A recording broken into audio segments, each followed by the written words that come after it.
ایک پاکستانی کمانڈو مشرقی پاکستان میں دشمن اور غداروں سے بیک وقت نبرد آزما، حب الوطنی اور سرفروشی کی ایک لازوال داستان۔ گزشتہ ایک ساتھ سننے کے لیے ڈسکرپشن میں موجود پلے لسٹ کے لنک پر کلک کیجیے اور چینل کو سبسکرائب کرنا مت بھولیے۔ سبسکرپشن کے بٹن کو دبائیے اور بیل آئیکن پر کلک کیجیے تاکہ آپ کو تمام ایک ساتھ بلا تاخیر ملتے رہیں، اور ویڈیو کو لائک اور شیئر کرنے کے ساتھ ساتھ کامنٹ کر کے ہمیں بتائیے کہ آپ کو ہماری ویڈیو کیسی لگی۔ تو آئیے کہانی کی طرف چلتے ہیں۔ ڈھاکہ کی زندگی اب ایسے سمندر کی طرح بظاہر پرسکون ہو رہی تھی جس میں بہت جلد بہت بڑا جوار بھاٹا اٹھنے والا ہو۔ دن کو خاموشی طاری رہتی اور سنگینوں کے سائے میں کاروبار زندگی بھی جیسا تیسا چل رہا تھا، لیکن اندھیرا پھیلتے ہی دھماکوں کا نہ ختم ہونے والا سلسلہ شروع ہو جاتا۔ یہاں حفاظتی اقدام پر مامور جوانوں کو روزانہ رات کو ایک لمبی اور تھکا دینے والی نفسیاتی لڑائی کا سامنا ہوتا تھا۔ بازار کے کسی نکڑ سے، گلی کے کسی موڑ پر، گنجان علاقوں سے گزرتے کسی مکان کی بیلکنی سے ایک بم اچھلتا ہوا آتا، زوردار دھماکہ ہوتا، ایک دو جوان شہید ہو جاتے اور دو چار زخمی۔ انہیں اپنے دفاع میں گولی چلانے سے بھی اعتراض برتنا پڑتا تھا، کیونکہ کسی بھی بے گناہ شہری کے زد میں آ جانے کا خطرہ سر پر منڈلاتا رہتا۔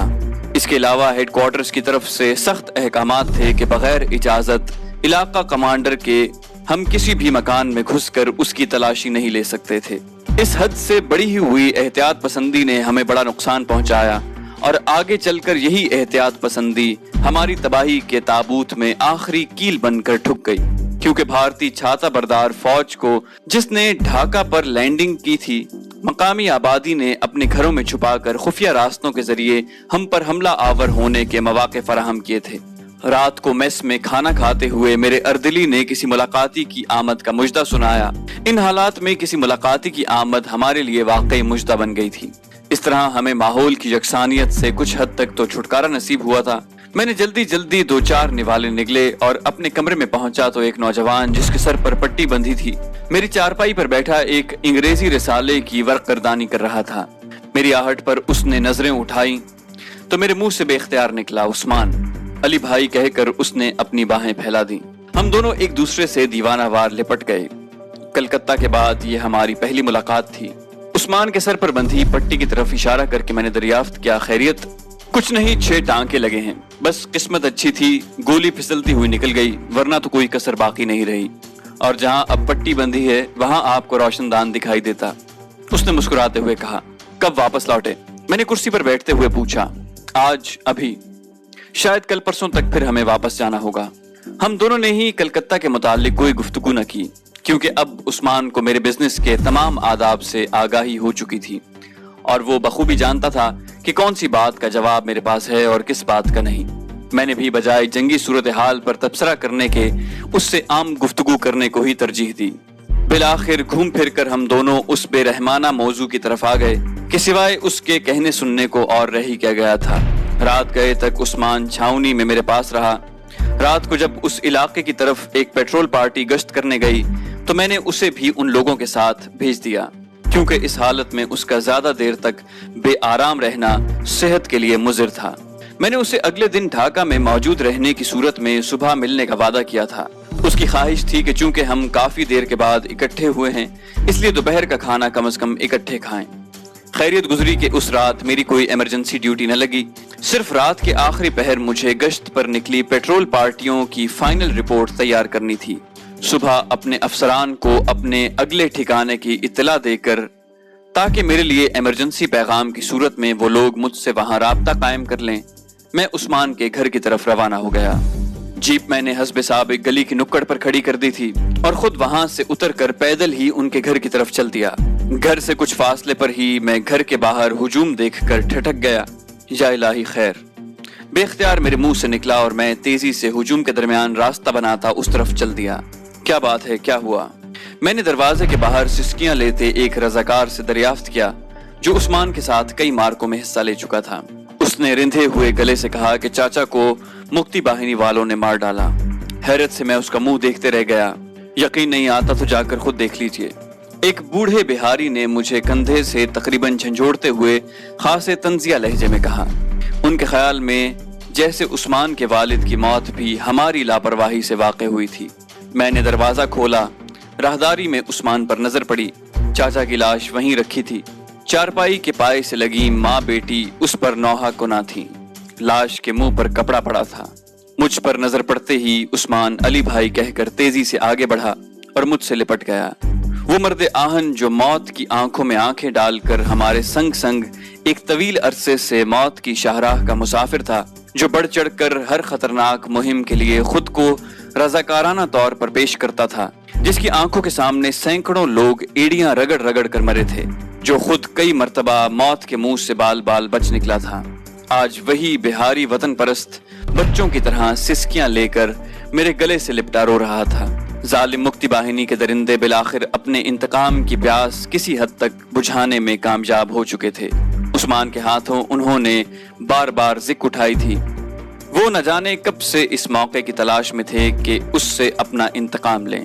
वो दरिंदे उस्मान जैसे हर वतन दोस्त के ही नहीं, उसके पूरे पूरे कुंबे के खून के प्यासे थे। उस्मान ने मुझे रोते हुए आहों और सिसकियों के दरमियान बताया कि रात चाचा इशा की नमाज पढ़ने हस्बे मामूल मस्जिद में गए थे।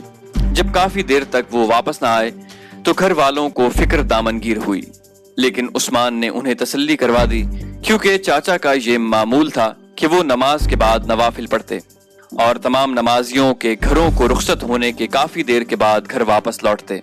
रात करीबन 11 बजे उस्मान खुद अपनी राइफल लेकर बाप को ढूंढने निकला। मस्जिद के उस वक्त इमाम साहब ताला डालकर सो रहे थे। उसने मोहल्ले के कुछ रजाकार साथ लिए और इर्द गिर्द इलाके को खंगालना शुरू किया, लेकिन चाचा न मिल सके। मायूस होकर वो लोग घर की तरफ चल पड़े।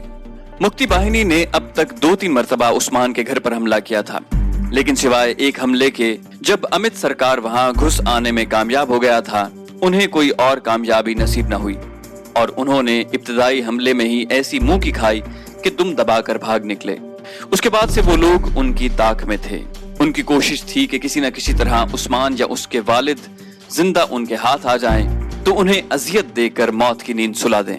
बड़ी सोच विचार के बाद बिलाखिर उनके हाथ उस्मान के वालिद की ये कमजोरी लगी कि वो रात को बहुत देर गए मस्जिद से वापस लौटते हैं, जबकि सरे शाम ही वहां सन्नाटा छा जाता था और भरे पूरे बाजारों में भी कोई बाहर निकलने की जुर्रत नहीं कर सकता था। उन्होंने इसी मौके को मुनासिब जाना और मुक्ति बाहिनी के 2-3 आदमी नमाजियों के भेस में वहां चले आए। हर बंगाली को शक की निगाह से तो देखा नहीं जाता था, न ही उस बेचारे बूढ़े के वहमो गुमान में ये बात थी कि वो नमाजी दरअसल मौत के फरिश्ते हैं। नमाज के बाद वो लोग वहीं मस्जिद में छुपकर उसकी वापसी के मुंतजिर हो गए। जब उस्मान के वालिद नमाज पढ़कर हस्बे मामूल अपने नवाफिल और वज़ाइफ मुकम्मल करने के बाद बाहर निकले तो उन लोगों ने उन्हें जबरदस्ती अगवा कर लिया। बेचारा धान पान सा बूढ़ा जो पहले ही मुसलसल सदमे और ज़हनी अजियतें बर्दाश्त करके अधमुआ और जिंदा दरगोर हो रहा था, उन मुश्तंडों का क्या खाक मुकाबला करता। वो लोग उसे कंधे पर लादे बेहोशी की हालत में उठाकर खुफिया रास्तों से बाहर निकल गए। ऐसे खुफिया रास्ते वो अपना हर हमला शुरू करने से पहले फरार होने के लिए चुन रखते थे, क्योंकि ढाका के चप्पे चप्पे पर या गलियों बाजारों में पहरा देने के लिए हमारे पास बहुत ज्यादा फौज नहीं थी। वहां तो बमुश्किल सरहदों पर दुश्मन से निपटा जा रहा था। एक एक कंपनी को मुसलसल कई रोज तक लड़ना पड़ता था। अंदरूनी सूरत हाल से निमटने के लिए फौज इंतहाई नाकाफी थी। सारी रात खूंखार भेड़िए उस बेकस और बदबख्त बूढ़े बिहारी पर, जिसका जुर्म यही था कि वो अपनी मिट्टी से मोहब्बत करने वाला है, जुल्म सितम के पहाड़ तोड़ते रहे और सुबह उसकी मस्ख शुदा लाश महल्ले के बाहर फेंक गए। चाचा का चेहरा अजियतें दे देकर उन्होंने इस कदर बिगाड़ दिया था कि चंद लम्हों के लिए भी उस पर नजर नहीं ठहरती थी। आंखों की जगह 2 गड्ढे नजर आ रहे थे। होंठ और कान कटे हुए और गायब थे। ऐसी दरिंदगी और बर्बरियत इससे पहले देखने में नहीं आई थी। लाश के गले पर रस्से से घसीटने के निशान बड़े वाजे और उभरे हुए दिखाई दे रहे थे। उसके साथ ही बंगाली जबान में लिखा एक रुक्का उसकी लाश पर रखा था, जिसका तर्जमा कुछ यूं था: अगर खैरियत चाहते हो तो अपनी माँ और बहन समेत हथियार डालकर खुद को गिरफ्तारी के लिए पेश कर दो, वरना याद रखना तुम तीनों के साथ इससे भी ज्यादा बदतरीन सुलूक किया जाएगा। इस रुक्के में हथियार डालने और पेश होने के लिए किसी जगह की निशानदही नहीं की गई थी, लेकिन हम सब बखूबी जानते थे कि उन्हें हर मुहिब्बे वतन पाकिस्तानी खुसूसन बिहारियों के पल पल की खबर रहती है। अगर उस्मान लड़ाई से हाथ खींच लेता तो उन्हें यकीन आ जाता और वो अपने जराए से उसे हाजिर होने की जगह की निशानदही भी कर देते। चाचा की मस्ख शुदा लाश देखकर मेरा खून खौलने लगा। चाचा के कातिलों की गिरफ्तारी बहुत जरूरी थी, वरना यहाँ मौजूद बाकी मुहिब्बे वतन रजाकारों का मोराल बुरी तरह डाउन हुआ जाता। वो लोग पहले ही खुद को अदम तहफ्फुज का शिकार जानने लगे थे। शायद इसीलिए इस बूढ़े ने मुझे तंजिया लहजे में मुखातिब किया था। मेरी वर्दी देखकर घर के बाहर वाला हुजूम बेकाबू हो रहा था। वो लोग इंतकाम इंतकाम के नारे लगा रहे थे। मुझे समझ में नहीं आ रहा था कि वो किस से इंतकाम लेने को कह रहे हैं। क्या हम लोग सारे मशरकी पाकिस्तान के बंगालियों को मार डालें? क्या ये मुमकिन था कि उनमें से एक एक गद्दार को चुनकर अलग किया जा सके? या मुक्ति बाहिनी के गुंडे अपने गले में तखरीबकार होने की तख्तियां लटकाए फिर रहे थे कि हमने उन्हें नजरअंदाज कर रखा था?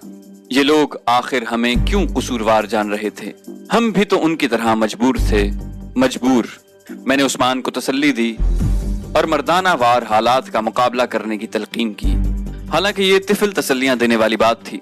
मैं जानता हूँ सब्र तो अल्लाह की जात ही इंसान को देती है, लेकिन इसके सिवा और चारा ही क्या था। यह हादसा सब्र करने का नहीं था। उसूलन तो उन लोगों को भी रो रो कर चाचा के साथ ही मर जाना चाहिए था, लेकिन वो सिर्फ रो रहे थे, बैन कर रहे थे। और मुझे तो रोना भी नहीं आता था। मैं तो पत्थर की सिल बना मकान के बाहर एक खाट पर बैठा हवन्नकों की तरह उनके चेहरे तक रहा था। वो मरियल मरियल सांवले चेहरे जिनकी आंखों से खौफ और वहशत टपक रही थी, जो न जाने किस परते पर अपने ढांचों में अभी तक रूहों को मुक़य्यद किए हुए थे। उस्मान को मैंने अपने साथ ही बिठा लिया। उसकी हालत अब काफी संभल गई थी। मेरे वजूद में लाश की हालत देखते ही तपता हुआ लावा खौलने लगा था। मेरा बस नहीं चलता था कि कातिलों का पता चला सकूं, वरना मैं एक पल भी शायद यहां न रुकता। तो दोस्तों, ये थी हमारी आज की कहानी। उम्मीद करते हैं आपको हमारी कहानी पसंद आई होगी।